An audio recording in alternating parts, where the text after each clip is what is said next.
ప్రజాస్వామ్యం పూర్తిగా లేని పరిస్థితి రాష్ట్రంలో ఉంది అని చెప్పడానికి నిన్న జరిగిన ఎన్నికలే ప్రత్యక్ష ఉదాహరణ. నా పక్కన ఇటువైపున అటువైపున ఉన్న వాళ్ళు ఇద్దరు జెడ్పీటీసీ కంటెస్టెడ్ క్యాండిడేట్స్. నా కుడివైపున హేమంత్ పులివెందుల పులివెందుల రూరల్ మండలానికి జెడ్పీటీసీ కంటెస్టెడ్ క్యాండిడేట్.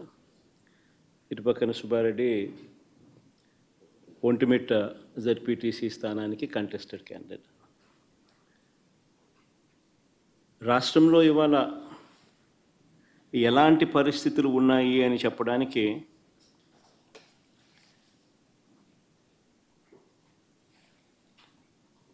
నిజంగా ఈ రెండు ఎలక్షన్లు ఒక ఉదాహరణ. అసలు మొట్టమొదటిసారిగా బహుశా రాష్ట్ర చరిత్రలో ఎప్పుడు జరిగి ఉండదేమో బూతుల్లో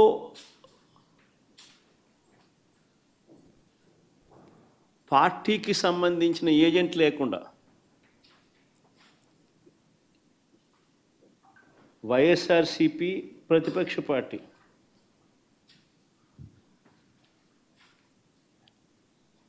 పులివెందుల రూరల్లో జరిగిన జెడ్పీటీసీ స్థానానికి జరిగిన ఎన్నికల్లో 15 బూతుల్లో ఉన్న 15 బూతులకు ఎన్నిక జరిగి రూరల్ మండలంలో 10,600 ఓట్లకు సంబంధించిన ఎన్నిక.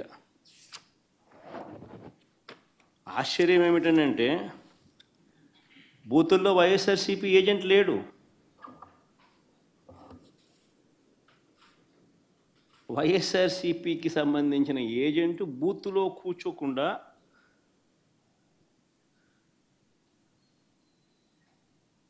బూత్ దగ్గరికే మనిషి పోలేని పరిస్థితిలో బూత్లో ఏజెంటే లేకుండా ఎన్నికలు రిగ్గింగ్ చేసినారు. సాక్షాత్తు పోలీసుల సమక్షంలో పోలీసుల ప్రోద్బలంతో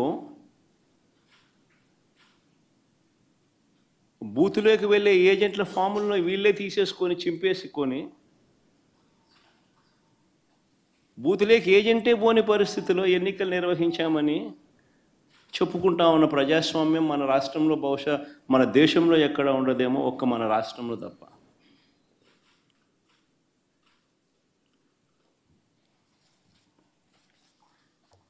అసలు ఎన్నికల్లో బూత్ ఏజెంట్కు సంబంధించిన విధులు, బాధ్యతలు, హక్కులు ఏమిటి తెలుసా?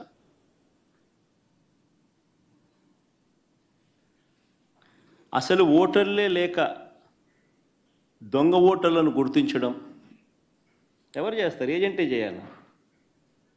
పోలింగ్ ఏజెంటే చేయాలి. బూత్లో ఉన్న పోలింగ్ ఏజెంటే ఆయనకు సంబంధించిన విధులు, బాధ్యతలు, హక్కులు ఏమిటి అని అంటే అసలు ఓటర్లా లేక దొంగ ఓటర్లా అని గుర్తించడం, ఓటర్ల జాబితాను తనిఖీ చేయడం, అక్రమాలు, బెదిరింపులు, ప్రలోభాలు పెట్టడాలు, ఫేక్ ఓటర్లు ఉంటే వాటిపై అక్కడే ఉన్న ప్రిసీడింగ్ అధికారికి వెంటనే చెప్పి వాటిపై ఫిర్యాదులను అధికారికంగా నమోదు చేయడం, ఇవన్నీ పోలింగ్ ఏజెంట్ బాధ్యతలు. ఇవే వివరాలు పార్టీకి కూడా తెలియజేయడం.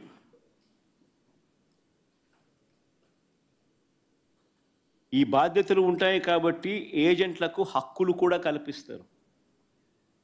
వారు ఖచ్చితంగా బూత్లో కూర్చునే హక్కు, ఓటర్ల జాబితాను తనిఖీ చేసే హక్కు, అభ్యంతరాలు తెలియజేసే హక్కు, పోలింగ్ రికార్డులను పరిశీలించే హక్కు, కౌంటింగ్ వరకు కూడా దీనికి సంబంధించిన సమాచారాన్ని పొందే హక్కు, ఇవన్నీ కూడా ఏజెంట్లకు ఉంటాయి. ఒక పోలింగ్ ఏజెంటు బూత్లోకి పోతూనే ఫామ్ 12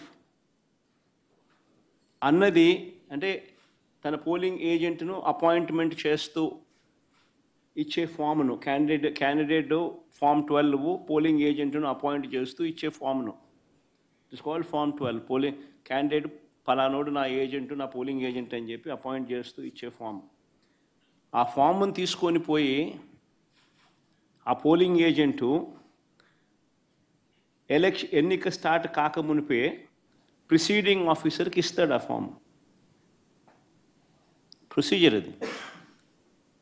ఆ తర్వాతనే బూత్లో కూర్చుంటాడు. మా ఏజెంట్ల నుంచి ఈ ఫాములను నిన్న టీడీపీ వాళ్ళు పోలీసులు దగ్గరుండి లాక్కోవడము, చింపేసేయడము.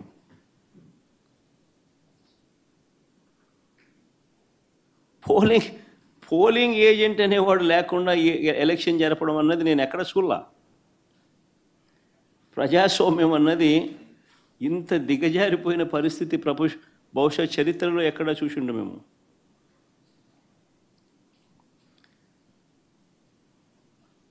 ఓటర్ వచ్చి తన పేరు చెప్పిన తర్వాత, ఓటర్ మామూలుగా ఎన్నికల్లో పోలింగ్ రూమ్లోకి వచ్చిన తర్వాత యూజువలీ ఆ ఓటరు తన పేరు చెప్తాడు గట్టిగా. చెప్పిన తర్వాత పోలింగ్ ఆఫీసర్ రిజిస్టర్లో తన వేలిముద్ర కానీ తన సంతకం కానీ తీసుకుంటాడు.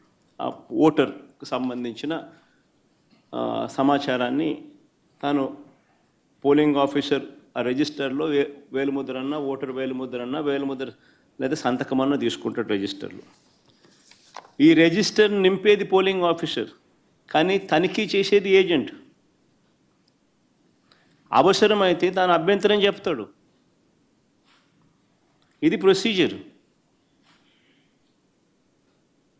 పోలింగ్ ముగిసిన తర్వాత, అయిపోయిన తర్వాత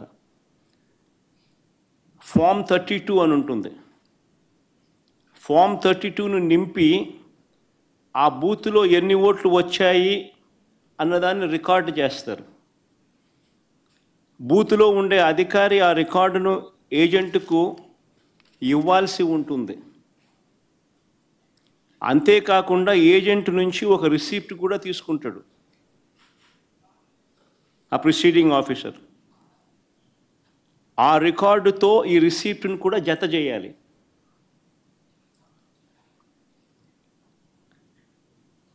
ఆ రికార్డును కూడా ధృవీకరించాల్సి ఉంటుంది. ఇది ప్రొసీజర్. బ్యాలెట్ బాక్స్కు సీల్ వేసేటప్పుడు, బ్యాలెట్ బాక్స్కు సీల్ వేసే ప్రక్రియ పూర్తయ్యే వరకు ఏజెంట్ అక్కడే ఉంటాడు. బ్యాలెట్ బాక్స్ సీల్పై కూడా ఏజెంట్ సంతకం చేస్తాడు.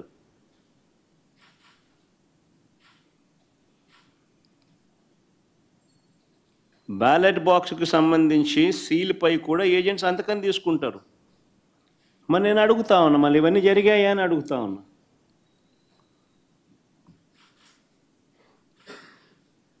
ఇవన్నీ జరిగాయా అని అడుగుతా ఉన్నా. అసలు ఏజెంట్లే లేకుండా చేసి ఎన్నికలు జరిపినప్పుడు దాన్ని ఎన్నికలని ఎలా అంటారని అడుగుతా ఉన్నా.